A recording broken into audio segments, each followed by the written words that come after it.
السلام علیکم ورحمۃ اللہ وبرکاتہ۔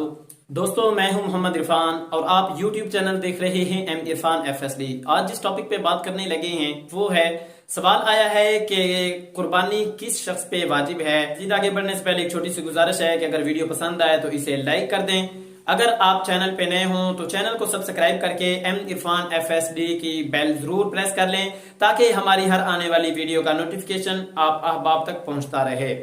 اب بات کرتے ہیں کہ کس شخص پہ قربانی واجب ہے اور اس کا نصاب کیا ہے۔ تو اس کا جواب یہ ہے کہ قربانی اس شخص پہ واجب ہے جس کے پاس یا تو سونا ہو جو کہ ایک صاحب نصاب کے پاس ہوتا ہے، یا پھر چاندی ہو وہ بھی صاحب نصاب کی حیثیت ہے، یا اس کے علاوہ اور 3 چیزیں ہیں، ٹوٹل 5 چیزیں ہیں: سونا، چاندی، مال تجارت، کاروبار کے لیے بندہ جو سامان خریدتا ہے، جو بیچنے کے لیے، کاروبار کے لیے بیچنے کے لیے سامان ہوتا ہے وہ، اور کیش رقم یعنی کہ جو بندے کے پاس فی الوقت جمع ہوتی ہے وہ رقم، اور آخری اور 5ویں چیز جو ہے وہ ہے ضرورت سے زائد سامان۔ اگر ضرورت سے زائد سامان ہے یا کیش رقم ہے یا تجارتی کاروبار میں اتنا مال ہے کہ اگر اس کی حیثیت دیکھی جائے، اس کی جمع پونجی کو جمع کیا جائے تو وہ 52.5 تولے کے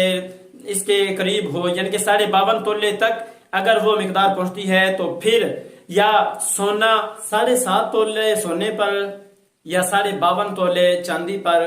یا اس کے برابر مالیت پر، اور اسی کے اندر وہ کیش رقم بھی ہے، اسی کے اندر مال تجارت بھی ہے، اور اسی کے اندر ضرورت سے زائد جو سامان ہے وہ بھی ہے۔ یہ چیزیں، ان میں سے اگر کوئی ایک شرط بھی پائی جائے گی تو جس شخص کے پاس اتنا کچھ ہو، ان میں سے 5 چیزوں میں سے کوئی ایک چیز بھی اس کے پاس ہو تو پھر اس شخص پہ قربانی کرنا واجب ہے۔ قربانی کی حیثیت یہ ہے کہ قربانی واجب ہے اور قربانی کے لیے صاحب نصاب کا ہونا ضروری ہے، لیکن صاحب نصاب جو ہے وہ زکوٰۃ کی طرح ہولان ہول اس میں نہیں ہے، یعنی کہ پورے سال کا گزر جانا اس پہ نہیں ہے۔ اگر قربانی کے 3 دنوں کے اندر ان 5 چیزوں میں سے کوئی ایک چیز بھی اس شخص کے پاس آتی ہے، قربانی واجب ہوگی۔ امید کرتے ہیں کہ آپ کو آج کی ویڈیو پسند آئے گی۔ اسے جاتے جاتے اگر ابھی تک آپ نے لائک نہیں کیا تو لائک کر دیں۔ اب ملیں گے انشاءاللہ کبھی پھر کسی نیکسٹ ویڈیو میں، تب تک اللہ حافظ۔